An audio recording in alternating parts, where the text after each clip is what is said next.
Hello everyone! Welcome to Grandma's Love. Samahan niyo po ako mga ka-grandma. Magluluto tayo ng sinangag at adobong baboy, pata ng baboy. So, umpisahan na natin sa pagluluto ng sinangag. Nagpainit na po ako ng kawali and then lagyan po natin ng mantika at igigisa po natin ang sibuyas at bawang. Ito po ang aming almusal ngayon. So, inuna ko po ang sibuyas. Sunod po natin ang bawang. Igisa lang po natin ng maigi. And then, ilagay na po natin ang kanin. Ito po yung bahaw. Bahaw na kanin. Medyo marami po kaya isinangag ko. Kasi hindi naman po masarap kainin kung iinitin lang.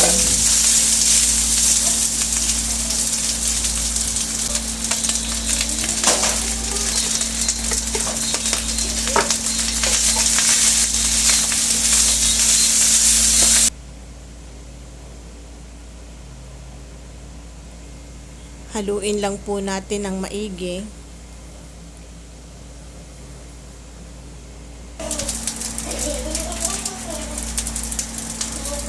Ayan, lagyan po natin ng asin. At pagkatapos ay haluin lang po ng maigi.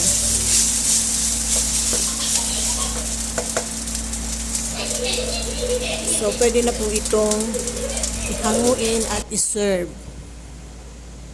At pagkatapos po nito, lulutuin naman po natin ang adobong baboy. Masarap po sanang partner ng sinangag ay tuyo, tinapa, or daing. So, ito na po yung aking sinangag. Ngayon naman po, magluluto na tayo ng adobong baboy. Gigisa muna natin ang sibuyas at bawang.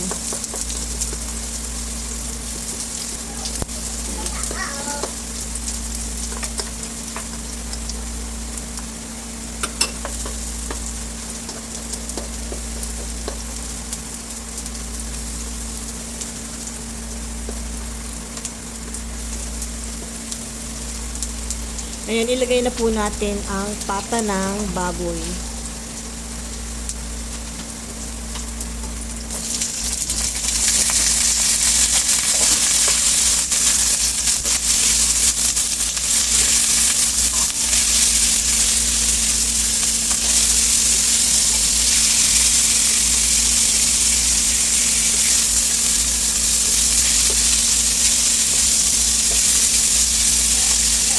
Igisa po natin ng maigi bago po natin ilagay yung ibang ingredients.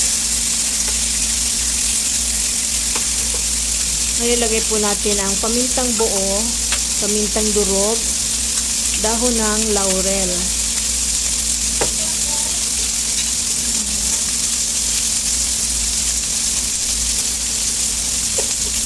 At ilagay na rin po natin ang toyo.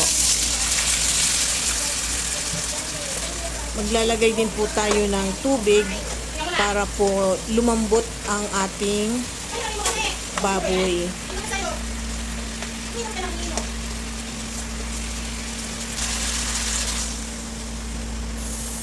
Ayan, naglagay na po tayo ng tubig and then tatakpan po natin at pakukuluin natin hanggang sa lumambot yung pata ng baboy.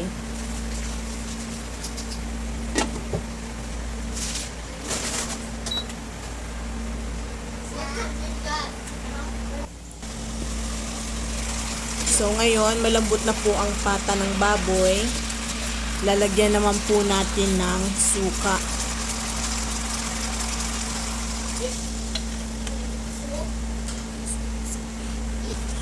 Huwag po muna nating haluin pagkatapos nating lagyan ng suka.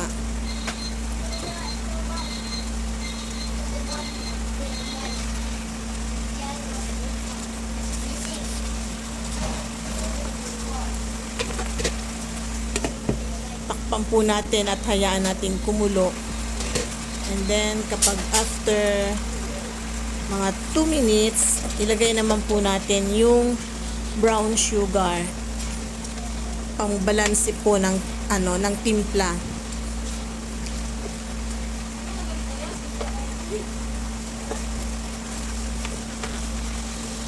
So, ganun lamang po kabilis magluto ng